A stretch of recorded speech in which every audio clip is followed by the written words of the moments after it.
Enfin une bonne vidéo de vidange. Ça, c'est tout simple, hein, ça va faire du bien à la machine et à moi.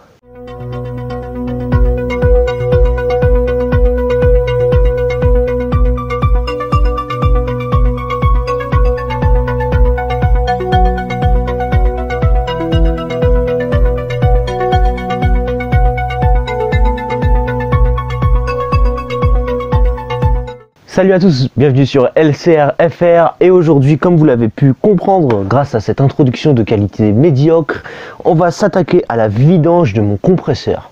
Enfin vidange, plutôt observation de l'huile, parce qu'il faut savoir une chose, c'est que dans plusieurs épisodes précédents, on avait fait une restauration complète du compresseur et j'avais remis de l'huile dedans, mais qui ne s'est avéré ne pas être la bonne. En effet, il faut de l'huile spéciale pour compresseur pour mettre dans la tête de compression tout simplement, et je sais que si on n'a pas d'huile pour compresseur, on peut mettre éventuellement un équivalent, je crois que c'est de la 15-40 ou de la 20-40, quelque chose, un truc comme ça. Le seul problème, c'est que j'avais pas non plus cette huile à disposition, donc j'ai pris ce que j'avais, soit de la 5W30, ce qui n'a rien du tout à voir en fait, puisque l'huile est vraiment beaucoup trop liquide pour ce que c'est. Il faut que pour les compresseurs, l'huile, il faut qu'elle soit quand même un minimum épaisse. Donc c'est pas grave, l'essentiel aujourd'hui c'est qu'on va vidanger dans un bac pour voir la couleur de l'huile. Si elle est noire, et ben ça m'étonnera pas du tout. Allez, je me mets des gants et c'est parti, on attaque, parce qu'il y a beaucoup de choses avant de pouvoir démonter le compresseur. Afin de pouvoir faire la vidange du compresseur, il y a plein d'éléments à déposer, tout comme la courroie de distribution ou la courroie d'accessoire qui est derrière le compresseur.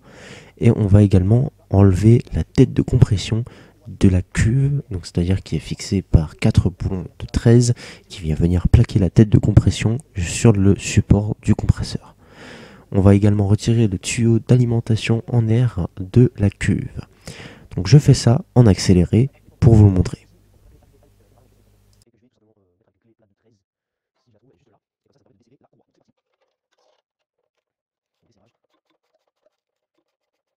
Alors bien sûr, hein, j'ai oublié de le préciser, mais quand vous aussi vous voulez faire une vidange de votre compresseur, il n'y a pas besoin de faire toute la procédure que moi je vais faire.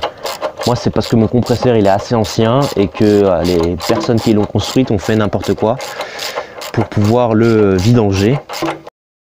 Garage bagnole et rock'n'roll, garage bagnole et rock'n'roll, garage bagnole et rock'n'roll, garage bagnole et rock'n'roll.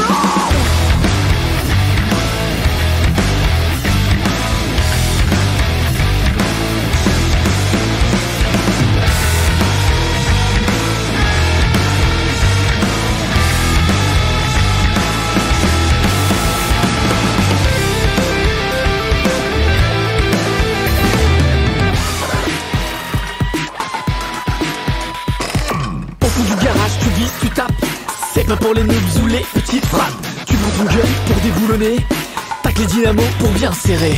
Ta caisse est cassée pour y rouiller, c'est pas un problème, tu sais réparer. Sur GBRNR t'as tout maté, le contrôle technique, une formalité.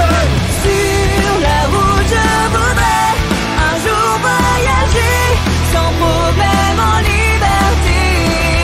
Sur la route je voudrais un jour m'évader, mais pour ça faut réparer. Garage bagnole et rock'n'roll, garage bagnole et rock'n'roll, garage bagnole et rock'n'roll, garage bagnole et rock'n'roll. Et ton passe tout le temps en dessous de ta bagnole. T'y crois, tu te bats, un jour elle sera bonne. Ta femme n'y croit pas, elle aussi elle est bonne. Et puis tu réussis, tu deviens son idole. Tu n'as plus qu'un copain nettoyant frein, mais ce n'est pas grave, ton moteur tourne bien. Ta voiture démarre du premier coup, elle t'emmène sur terre, merde dans les serres n'importe où. Sur la route je voudrais un jour voyager sans problème en liberté. Sur la route je voudrais un jour m'évader, mais pour ça faut réparer. Garage bagnole et rock'n'roll, garage bagnole et rock'n'roll, garage bagnole et rock'n'roll, garage bagnole et rock'n'roll.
Donc bien sûr, une fois que toutes les vis ont été retirées, et ben je peux prendre la tête de compression et on va enfin effectuer la vidange. Test intéressant qu'on peut faire avant de vidanger, ou même une fois avoir vidangé. On peut prendre un élément de la mallette à cliquet, on y prend notre rallonge de 13, on met tout ça sur une perceuse avec une batterie qui est assez chargée. Et ensuite, comme ça, si on met la visseuse en position vissage et qu'on met notre main ici, on peut sentir si la tête de compression, à l'intérieur, tout va bien. Parce que vous vous doutez bien qu'avec le joint de culasse que j'ai mis, on ne sait pas si ça va tenir longtemps. Donc là, on peut faire le test. Donc pour ça, il faudrait... Ouais, on a bien de l'air qui tourne. Donc c'est bon, le compresseur n'a pas de problème. La vache, j'ai serré ça comment? Voilà, ça y est. Donc là, tout de suite, bouchon, enfin bac à vidange. Et ensuite, on termine à la main. Et donc là, si le bouchon tombe au fond de la bouteille, bah, c'est pas très grave. Je vais essayer de ne pas le faire. L'huile va commencer à arriver d'une minute à l'autre. Donc ce bouchon est vraiment tout petit, c'est vraiment une vis de 13. C'est tout petit. Essayez de faire le geste pro. Ça y est, il y a de l'huile qui arrive. Bah elle est pas si mal que ça l'huile. Hein. Bon, elle commence un peu à être noire, mais je l'ai mise quand? J'ai dû la mettre en septembre. On est actuellement en avril.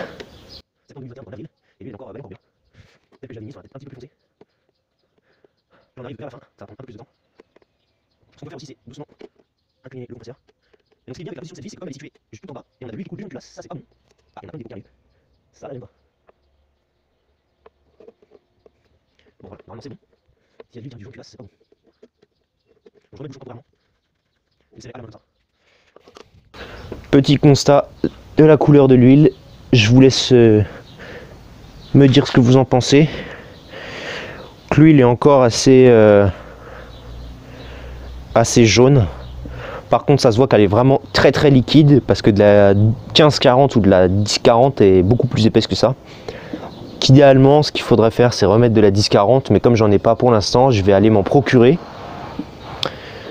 Et comme ça, le jour où j'ai la 10-40, et ben, je mettrai la 10-40 dedans. Parce que l'huile pour compresseur, le bidon d'1 litre, il coûte quand même assez cher, soit 17,90 €. Et j'ai quand même pas envie de rajouter 17 € juste pour de l'huile, surtout pour 1 litre.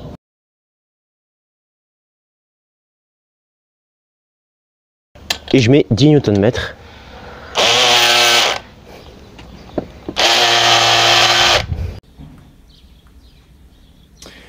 Et ça y est, le compresseur est enfin remonté, fixé avec les boulons de 13 et la courroie a été retendue. Donc ça veut dire que si j'appuie sur le bouton,